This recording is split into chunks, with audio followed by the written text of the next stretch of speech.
Naked's what I call my way of cooking. What I cook in the restaurant isn't what I cook at home. Cooking's got to be a laugh. It's got to be simple, it's got to be tasty, it's got to be fun. I suppose you could say it's stripping down the recipes to its bare essentials. No way, it's not meat, it's the food. Don't let it stand there in the cold, don't let it fall into a hole with someone you know. Don't let it out in the cold, don't let it fall into a hole with someone you know. It must be a special occasion, Jamie, if you're having your haircut. It's my birthday. I'm having a party and I have a load of mates round. So I thought I'd have my mop chopped, make a bit of an effort, you know. So you're cooking for everyone? Yeah, I've got them all coming around, about 30 or 40 of them, so I want to keep it simple. I want to roast off a big loin of pork, slice it up, big salad, salsas, shoved in a bit of bread. Posh kebabs, mate, you do pucker.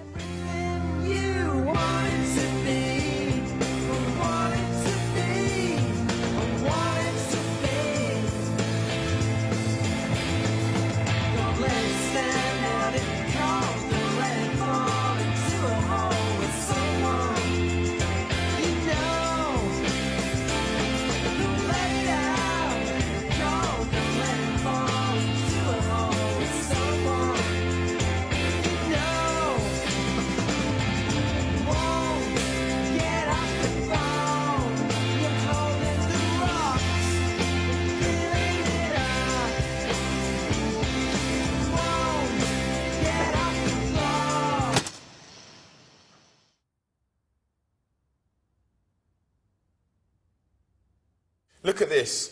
You know, the butcher's done all the hard work for me. All I did was walk in the shop, say, can I have a loin of pork, can I have it scored, can I have it off the bone, and can you chop the bones up for me? It's all done, no mess. So all I want to do is do some really simple things to make it really taste superb, and then I'm just going to roast it as normal. So firstly, I'm going to get some fennel seeds, just about a couple of tablespoons, and just smash these up.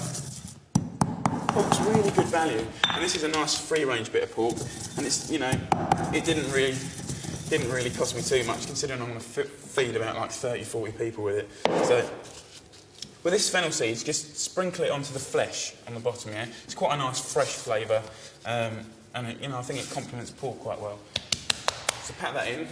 If you didn't want to use this much pork, I mean, could you use a smaller joint? Or... Yeah. I mean, like, I've got a big joint of pork because I've got loads of people coming around.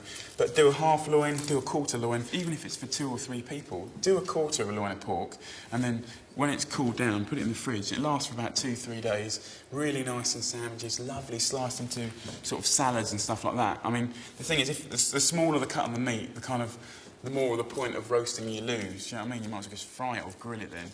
So with these garlic cloves, I've just broken up a whole bulb, and I'm just going to kind of smash it a little bit. Just to kind of squash it, really, not smash it into a paste. Then just scoop it out and pat it and rub it onto this meat.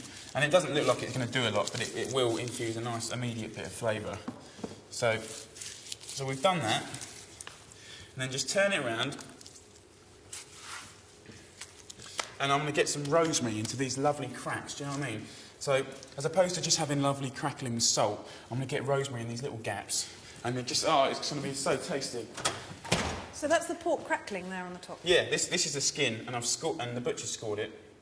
So when that cooks, and the fat gets going in between, and I've got that rosemary in there, it's going to start sort of getting all greasy and fatty and bubbling away, and the skin's going to souffle up, and all that rosemary flavour's going to go straight into it. Pull off the nice sort of tender little bits, really, and get rid of all the stalks. All you want to do is just chop up the rosemary so it's just fine enough to get into those cracks. You know, nothing exact. And then kind of sprinkle it over the skin. And the idea really is to get it all in the gaps and not on top, because even though it doesn't matter if it's on top, it will only burn and you won't sort of benefit any flavour out of that. So just kind of rub it in.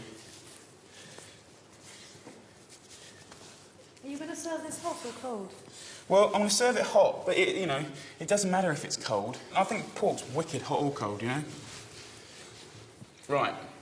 So what we've got to do now is do a kind of little marinade. And I've got a nice big tray. In that tray, I'm going to put all the leftover bits of flavour that haven't quite gone into the pork. All the rosemary, all the garlic, little bits of fennel seed. And quite simply, put a good lug of balsamic vinegar, just enough to sort of thinly cover the bottom of the tray. There you go. And some olive oil.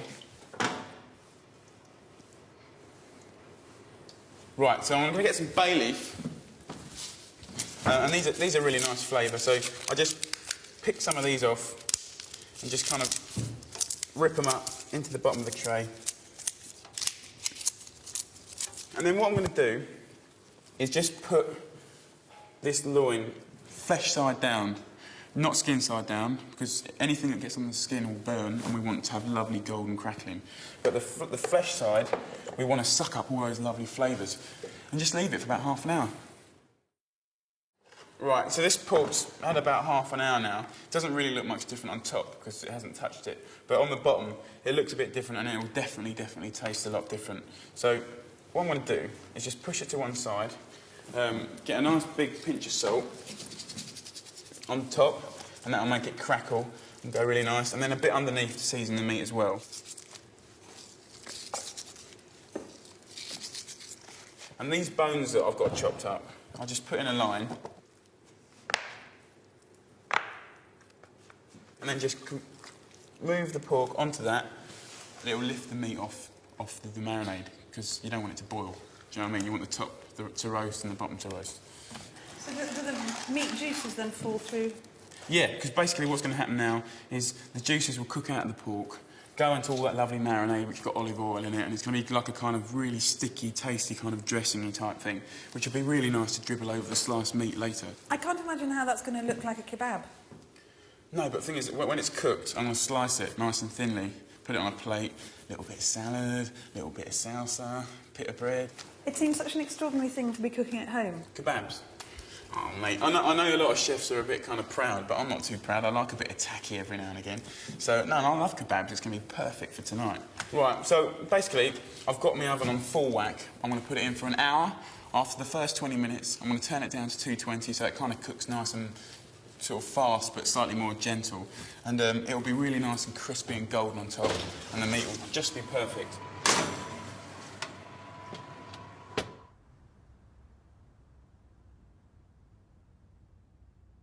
Okay, to go with my posh pork kebabs, I'm going to make like a funky little salsa, which I suppose is a replacement for the old chilli sauce.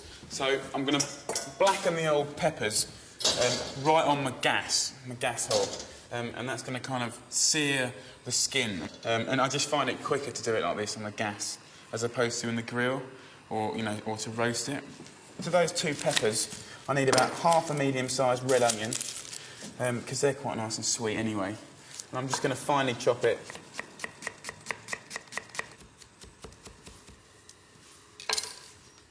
So that's that done.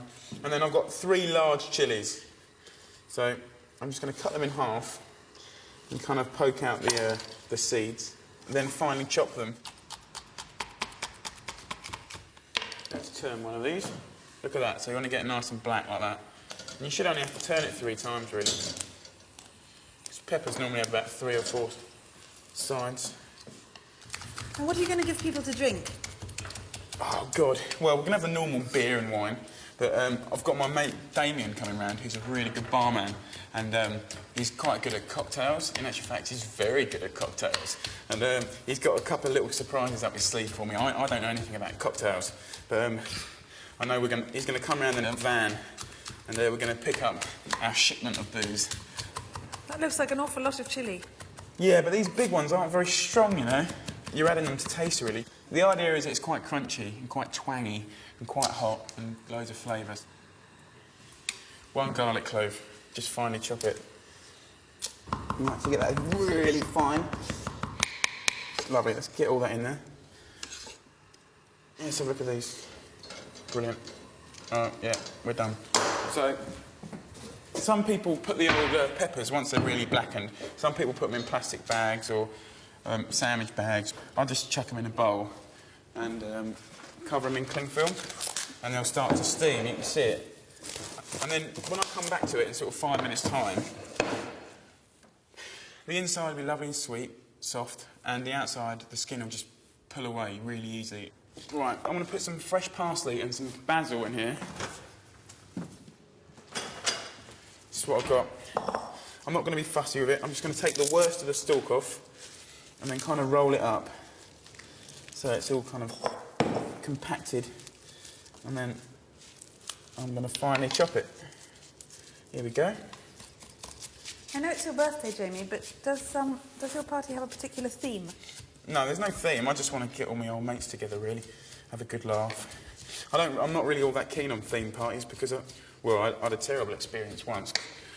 It was my mate's 20th birthday, and it was a cross-dressing party. Don't ask me why. It wasn't my idea. And all the girls came as blokes. I went as a woman, and I made such an ugly woman you wouldn't believe. And I was in a luminous green skirt and shirt number. And I decided to walk home at the end of the night, and I had to keep diving in the ditches because cars kept going along. I didn't want them to see me. And I didn't tell anyone that I'd left.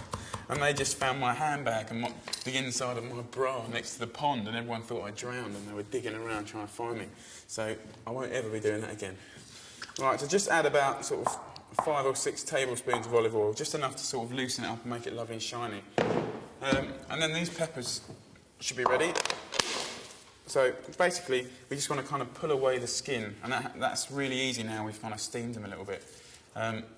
Sometimes you see people washing them under the tap because they think it's easier, and it's just damn lazy, really. And you wash all that lovely sweetness away, so don't do that. Anyway, a little bit of black skin left on them is quite nice because it tastes quite charry and kind of barbecuey, which is pretty funky. All you have to do now is cut it in half, and you should be able to pull out the core. Oh, they're hot! Yeah, it's an idea to let them get... Oh, it's an idea to let them get a bit cooler. Ah. Get rid of all the pips. And then just chop it along. All right, nearly there. And that looks yum yum. Right, so scrape it all in. In we go. That looks superb. And all we have to do now is kind of correct it all. So a good pinch of salt and a really generous twisting of pepper.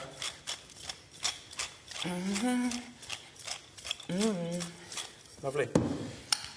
And actually, I'll tell you what the other trick is. A nice little lug of red wine vinegar, because it's got a really nice twang and kind of gives it that kick, that little kick that we like with the chilli and all that chunky stuff. Right, so I'm really pleased with that. It tastes really good now. But if you come back to it in about an hour, when it's all had time to kind of amalgamate and mix up and all the flavours are kind of getting right in there, give it another bit of salt and pepper, and that will be really good.